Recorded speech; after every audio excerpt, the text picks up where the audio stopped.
بسم اللہ الرحمن الرحیم۔ سلطان محمود غزنوی کے دربار میں سائلوں اور درخواست گزاروں کی بھیڑ لگی ہوئی تھی کہ ایک شخص حاضر ہوا اور عرض کرنے لگا، حضور میری شکایت نہایت سنگین نوعیت کی ہے اور کچھ اس قسم کی ہے کہ میں اسے برسر دربار سب کے سامنے پیش نہیں کر سکتا۔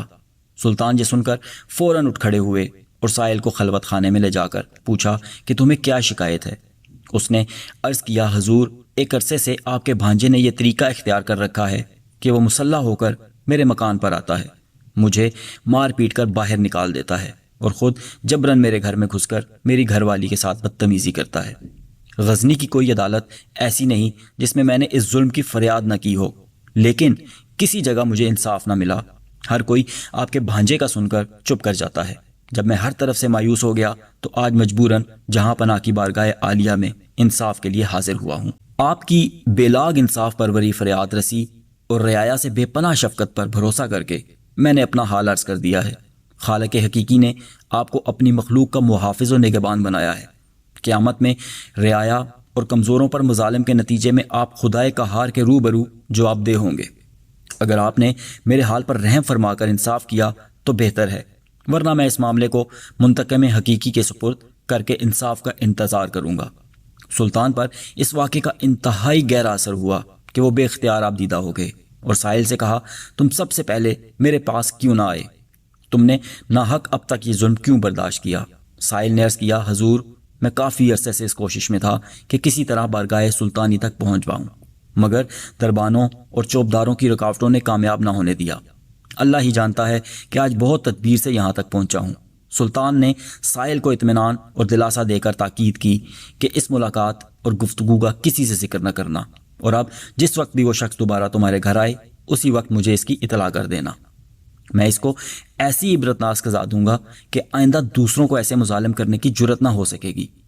سائل نے عرض کیا، حضور مجھ جیسے غریب کے لیے یہ کیسے ممکن ہو سکے گا کہ جب چاہوں بلا کسی مزاحمت کے خدمت سلطانی میں حاضر ہو جاؤں اور مطلع کر سکوں؟ سلطان نے یہ سن کر دربانوں کو طلب کیا اور سائل کو ان سے روشناس کرا کے حکم دیا، یہ شخص جس وقت بھی آئے فوراً ہمارے پاس پہنچا دیا جائے اور کسی طرح کی مزاحمت نہ کی جائے۔ اس ملاقات کے بعد 2 راتیں گزر گئیں مگر سائل نہ آیا۔ سلطان کو تشویش ہوئی کہ نامعلوم اس غریب کو کیا حادثہ پیش آیا ہوگا۔ وہ اسی فکر میں پریشان تھے کہ تیسری رات کو سائل دوڑتا ہوا آستانہ شاہی پر آ پہنچا۔ اطلاع ملتے ہی سلطان نے فی الفور سواری نکالی اور سائل کے ہمراہ اس کے گھر پہنچ کر اپنی آنکھوں سے وہ سب کچھ دیکھ لیا جو سائل نے انہیں بتلایا تھا۔ اس کے بعد سلطان نے 3 کام کیے۔ ایک، کمرے میں شمع جل رہی تھی، سلطان نے شمع گل کر دی اور خود خنجر نکال کر اس بد کردار کا سر اڑا دیا۔ دوسرا، اس کے بعد شمع روشن کرائی۔ مقتول کا چہرہ دیکھ کر بے ساختہ سلطان کی زبان سے نکلا، الحمدللہ۔ پھر سائل سے کہا کہ پانی لاؤ۔ سائل جلدی سے پانی لایا تو سلطان نے پانی پی کر سائل سے کہا کہ اب تم اطمینان سے اپنے گھر میں آرام کرو، انشاءاللہ اب کبھی بھی تمہیں کوئی تکلیف نہ پہنچے گی۔ میری وجہ سے اب تک تم پر جو ظلم ہوا خدا کے لیے اس پر مجھے معاف کر دینا۔ یہ کہہ کر سلطان محمود غزنوی رخصت ہونا ہی چاہتا تھا کہ سائل نے دامن پکڑ کر عرض کیا، حضور والا آپ نے جس طرح ایک مظلوم کے ساتھ انصاف فرمایا، حتیٰ کہ اپنی قرابت داری و خون کا بھی خیال نہ کیا، اللہ تعالیٰ آپ کو اس کی جزائے خیر عطا فرمائے اور اجر عظیم عنایت فرمائے۔ اگر اجازت مرحمت فرمائی جائے تو ایک بات معلوم کرنا چاہتا ہوں۔ آپ نے پہلے شمع گل کروائی، پھر روشن کرا کر مقتول کا سر دیکھ کر الحمدللہ فرمایا اور اس کے فوراً بعد پانی طلب فرمایا، اس کی کیا وجہ تھی؟ سلطان نے ہر چند ٹالنا چاہا مگر سائل کے اصرار پر اسے بتلانا ہی پڑا۔ سلطان نے کہا، شمع گل کرنے کا مقصد یہ تھا کہ مبادا روشنی میں اس کا چہرہ دیکھ کر بہن کے خون کی محبت مجھے سزا دینے سے باز رکھے، اور الحمدللہ کہنے کا سبب یہ تھا کہ مقتول اپنے آپ کو میرا بھانجا بتا کر تمہیں شاہی تعلق سے مروب کر کے اپنی خواہشات نفسانی کو پورا کرنے کے لیے راستہ صاف کرتا رہا۔ خداوند کریم کا ہزارہ شکر ہے کہ محمود غزنوی کے رشتہ داروں کا اس شرمناک بےہودگی سے کوئی تعلق نہیں۔ یہ شخص میرا بھانجا تو درکنار میرا رشتہ دار بھی نہیں، اور پانی مانگنے کی وجہ یہ تھی کہ جب سے تم نے اپنا واقعہ سنایا تھا میں نے عہد کر لیا تھا کہ جب تک تمہارا انصاف نہ کر لوں گا آب ادانا مجھ پر حرام ہے۔ اب چونکہ میں نے اپنے فرض سے سبکدوش ہو چکا تھا اور مجھ پر پیاس کا شدید غلبہ تھا، اس لیے میں نے پانی مانگنے پر مجبور ہو گیا۔ یہ کہہ کر سلطان محمود غزنوی اس گھر سے نکل آئے اور اپنے اس انصاف کی بدولت تاریخ میں ہمیشہ ہمیشہ کے لیے امر ہو گئے۔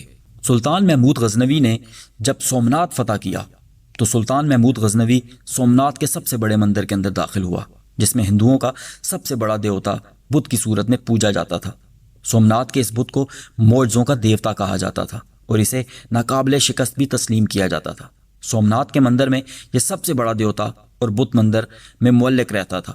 بدھ کو مندر کے بڑے کمرے میں اس انداز میں معلق دیکھ کر ہر شخص اس کی برتری تسلیم کر لیتا، اور جو برتری تسلیم نہ کرتا وہ بھی ایک بار سوچنے پر مجبور ہو جاتا تھا کہ یہ وزنی بت کی زنجیر کسی نظر نہ آنے والے سہارے کے بغیر کس طرح فضا میں معلق ہے۔ صاف ظاہر ہے کہ اس فضا میں معلق ہونے کا کرشمہ دکھا کر اس کی عظمت اور ہیبت کو لوگوں کے دلوں میں بٹھایا گیا تھا۔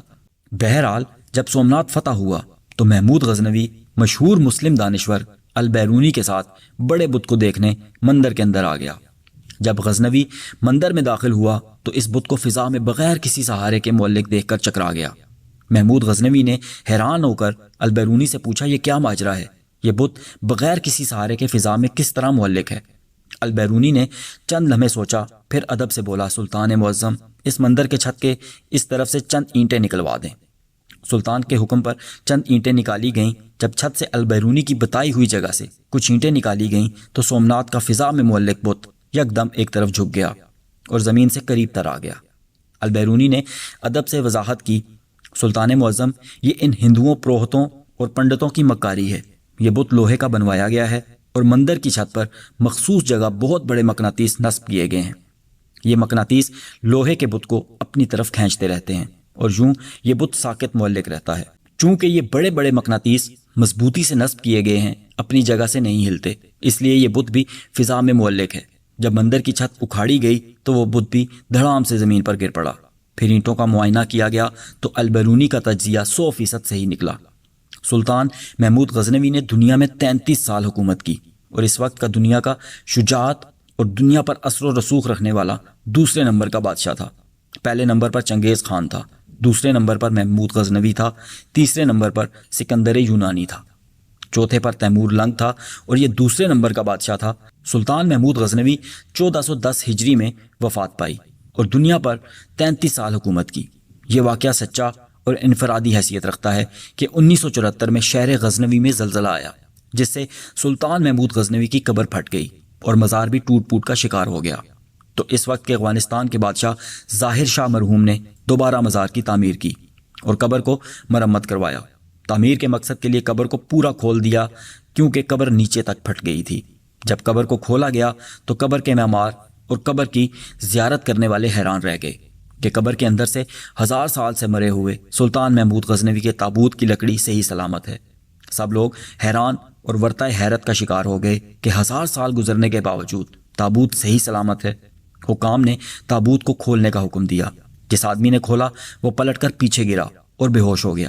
جب پیچھے کھڑے لوگوں نے آگے بڑھ کر دیکھا تو وہ سلطان جو 33 سال حکومت کر کے مرا اور مرے ہوئے 1000 سال گزر چکے ہیں، وہ اپنے تابوت میں ایسے پڑا تھا جیسے کوئی ابھی اس کی میت کو رکھ کے گیا ہے، اور اس کا سیدھا ہاتھ سینے پر تھا، الٹا ہاتھ اور بازو جسم کے متوازی سیدھا تھا، اور ہاتھ ایسے نرم جیسے زندہ انسان کے ہوتے ہیں، اور 1000 سال مرے ہوئے بیت چکے ہیں۔ یہ اللہ تعالیٰ نے ایک جھلک دکھائی کہ جو میرے محبوب کی غلامی اختیار کرتے ہیں وہ اللہ کے دربار میں کامیاب ہو کر پیش ہوں گے۔ زندگی مختصر ہے اور وقت تیزی سے گزر رہا ہے۔ وقت کے آگے طاقتور سے طاقتور بادشاہ کمزور اور بے بس ہے۔ وقت کو کوئی نہیں روک سکتا، لیکن وقت پر جس شخص نے اللہ کی مخلوق کی بہتری، بھلائی اور اللہ کی خوشنودی کو مقدم رکھا، وہی شخص مرنے کے بعد بھی لافانی ہے۔